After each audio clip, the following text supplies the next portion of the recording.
रामलीला मैदान हिंगोली के अंदर विराट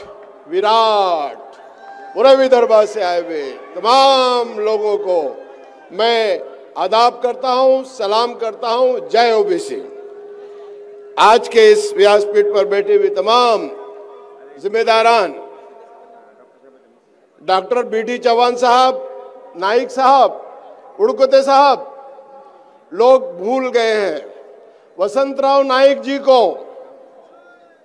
वसंतराव नाइक जी अगरचे मुख्यमंत्री नहीं होते तो 1967 में ओबीसी को आरक्षण नहीं मिलता।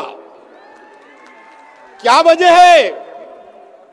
जब BD देशमुख 1961 में बनी और 67 में उन्होंने अपनी सिफारिशात दी, उस वक्त के समाज कल्याण मंत्री बाबूराव भारस्कर ने जब कैबिनेट में रखा, वो कौन सा समाज था जिसने कैबिनेट को हिला दिया था कि नहीं होने देंगे, नहीं होने देंगे।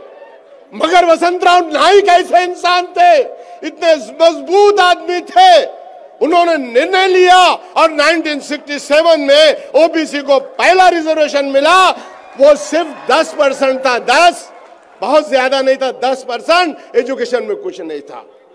कल जो मंडल और कमंडल की बात करने वाले लोग कह रहे थे भुजबल साहब के नाम से, उनको मालूम है कि उनका नेता कौन था जनता दल का?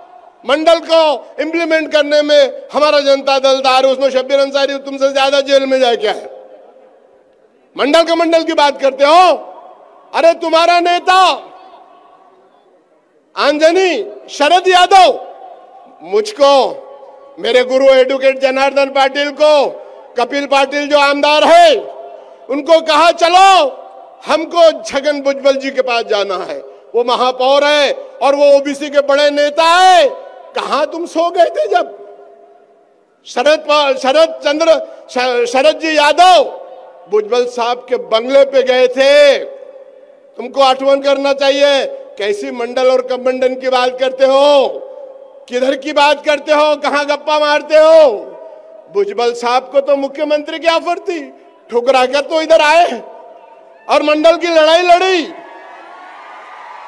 भुजबल साहब वो शख्स है जो बहुत दूरअंदेश आदमी है, जिनको समझ गया था कि 40 साल में मंडल की अमल बजावनी नहीं हुई। इमीडिएटली उन्होंने समता परिषद को बनाया। अगर जो समता परिषद नहीं बनाते तो ना मालूम कितने दिन तक अमल बजावनी नहीं होती। दो मेड़ावे, एक जालना में जहां उन्होंने ठहराव पारित कर दिया था कि मंडल पर इमीडिएटली अमल बजावनी की जाए।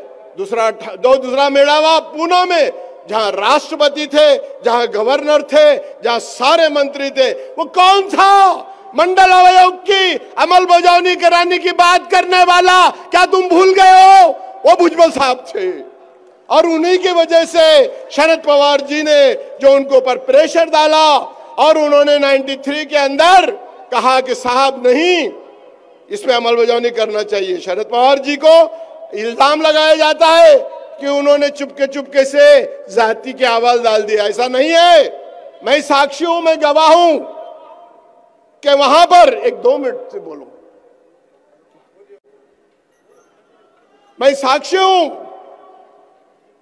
भुजबल साहब ने कहा नहीं साहब, पूरे महाराष्ट्र के सब पक्ष के लोगों को बुलाओ और उनको पूछो कि मंडल कमीशन की अमलवारी कैसी होना चाहिए।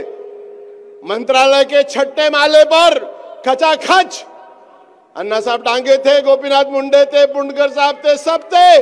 भुजबल साहब स्टेज पर बैठे हुए थे। पूछा गया सबसे कि अमल बजावनी ऐसे चुपके से नंबर नहीं आए, ऐसे चुपके से नंबर नहीं चले गए। भुजबल साहब शरद पवार जी के कान में कह रहे थे और शरद पवार जी सबको कह रहे, और सब ने अपनी, उस वक्त किसी ने मराठा की बात नहीं की। वो कौन थे? वो भुजबल साहब थे। भूल गए आप? भुजबल साहब ने पूरे महाराष्ट्र के पूरे पक्ष के लोगों को बुलाया था। छठे माले पे हुई और उसके बाद अमल बजावनी की बात हुई। लोग कहते हैं कि नाम अंदर से दाखिल कर दिए गए। मुटात्कर समिति और खत्री कमीशन ने 1993 से 2000 में 1 से 7 अहवाल गवर्नमेंट को, शासन को पेश किए थे, जिसमें 226 जमातों का, जातों का उन्होंने उल्लेख किया था, मगर गवर्नमेंट ने सिर्फ 46 जातों को इंक्लूड किया। लोग बोलते हैं ऐसे ही आ गए, ऐसे ही आ गए, ऐसा ही घुसड़ दिए। कमीशन, अरे कमीशन का मैं गवाह हूं। हमारे पास सांगली में महावत का महावत बन गया महत। हमने कमीशन के चेयरमैन को ले गया, बताइए देखिए हाथी पर अंकुश रखने वाले लोग, असवल वाले लोग घरों घरों ले जा करके इंस्पेक्शन हुआ। जब ये सब जमातें उसमें इंक्लूड हो गई, मैं अब ज्यादा टाइम नहीं लूंगा, मगर मैं ये कहता हूँ कि अमल बजावनी जो लोग कहते हैं मंडल और कमंडल की बात, अगरचे महाराष्ट्र में मंडल आयोग की अमल बजानी हुई है तो वहां एक ही शख्स है जिसका नाम है छगन भुजबल जी, छगन भुजबल जी, छगन भुजबल जी। जय हिंद, जय महाराष्ट्र, जय ओबीसी।